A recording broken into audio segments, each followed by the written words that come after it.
संकल्प पत्र आज भाजपा ने जारी किया है और इस पर बातचीत करने के लिए भूपेंद्र यादव जी हमारे साथ हैं। सबसे अहम शख्सियत हैं इस चुनाव में, इसलिए उनसे सवाल भी बेहद अहम पूछे जाएंगे। भूपेंद्र यादव जी, ये शायद राजनीति के इतिहास में पहली बार हुआ होगा कि किसी वैक्सीन को राजनीति का मुद्दा बनाया गया है। आप चुनाव के बाद वैक्सीन फ्री में देंगे, क्या ये सियासी मुद्दा होना चाहिए? और अगर ऐसे में विपक्ष कोरोना को सियासी मुद्दा बनाएगा तो क्या आप उसका मुकाबला कर पाएंगे? ऐसा नहीं है। पहले भी कहा मेडिकल कॉलेज खोलेंगे, पहले भी कहा मेडिकल हॉस्पिटल खोलेंगे, पहले भी कहा है कि स्वास्थ्य सुविधाओं को आगे बढ़ाएंगे, पहले भी सरकार योजनाओं के लिए बात करिए। तो ऐसा नहीं है कोई पहली बार बनाया है। इंफ्रास्ट्रक्चर क्या किसी भी सरकार की लड़ाई नहीं होनी चाहिए?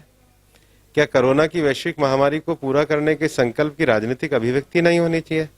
क्या इस वैश्विक महामारी को समाप्त करके हम एक सुखी समृद्ध राज्य बनाए, ये हमारा दायित्व नहीं होना चाहिए? बिल्कुल, वैश्विक महामारी का ये काम होता है कि जो तात्कालिक चुनौती उसके सामने होती है, उस तात्कालिक चुनौती का समाधान करने का संकल्प किया जाए।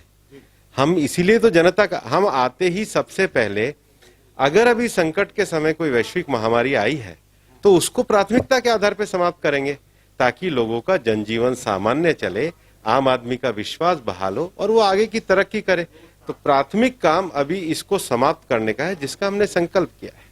बिल्कुल, लेकिन कोरोना जैसी बीमारी में दवाई को लेकर अगर उसको सियासी मुद्दा या सियासी संकल्प बनाने की बात हो और उस आधार पे कि अगर हम जीते तो ये पूरा करेंगे, तो ये निश्चित रूप से इस पर सवाल खड़े होंगे। नहीं, हम तो इसमें गलत क्या है? क्यों नहीं करना चाहिए?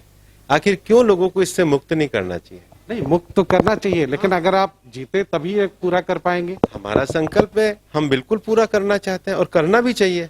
बाकी लोगों को भी करना चाहिए। वो लोग नहीं कर रहे, हम कर रहे हैं। चलिए नहीं कर रहे, इसमें हमारी क्या गलती है? चलिए, आपने 11 बिंदु रखे। अब मैं आपसे बहुत दो चार सवाल ही पूछना चाहता हूँ। मैं बहुत तसल्ली से जवाब देता हूँ। क्यों? हम मन से ईमानदार हैं जी। हमने राजनीति को सेवा मानी है। आप खुल करके पूछिए। आपने 11 बिंदु रखे हैं। 15 साल के शासन के बाद ये 11 बिंदु हैं। मैं ये जानना चाहता हूँ, और कितने साल कितने बिंदु आप रखेंगे जब हम बिहार को कहेंगे कि ये विकसित राज्य? अगर आप इस बिंदुओं को देखोगे तो ये संकल्प पत्र मैं आपको दिखाता हूँ। हमने बिंदु रखने से पहले 15 साल के अंतर को दिखाया। 15 साल पहले बजट का आकार 10% बढ़ा है, जीडीपी 3% थी, वो 11% हुई है। तो 15 साल में पहले तो हम कहाँ पहुंचे, हमने अपना रिपोर्ट कार्ड रखा है। अब रिपोर्ट कार्ड के बाद इतना हमने, जनता ने हमें प्यार, आशीर्वाद, सम्मान और विश्वास दिया है। अब इस रिपोर्ट कार्ड के बाद, अब जब बिजली सब जगह पहुंच गई है, हर खेत तक पहुंच गई है, तो खेती को उत्पादन के साथ कैसे जोड़ा जाए, उसके लिए फार्मर प्रोड्यूसर ऑर्गेनाइजेशन की बात करी। नौजवान अगर आईटी में आता है तो उसको कैसे बढ़ाया जाए, और शिक्षा की संभावनाओं को कैसे बढ़ाया जाए, और मेडिकल की संभावनाओं को कैसे बढ़ाया जाए। आज बिहार में एक एम्स चलना शुरू हो गया, लेकिन दूसरा एम्स का काम शुरू होने वाला है। दरभंगा को अभी पास किया है, तो हम उसको आने वाले समय में कैसे पूरा करें। बिहार में खेल विश्वविद्यालय भी आना चाहिए, तो खेल विश्वविद्यालय को कैसे लाए। इन सारे विषयों को हमने संकल्प पत्र में रखा है।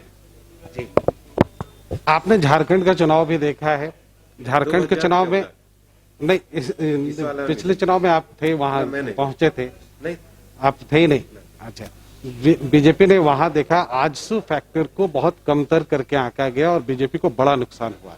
क्या वही गलती पार्टी यहाँ चिराग पासवान के मामले पर नहीं कर रही है? नहीं, वो उन्होंने अपना रास्ता अपने आप चुना है।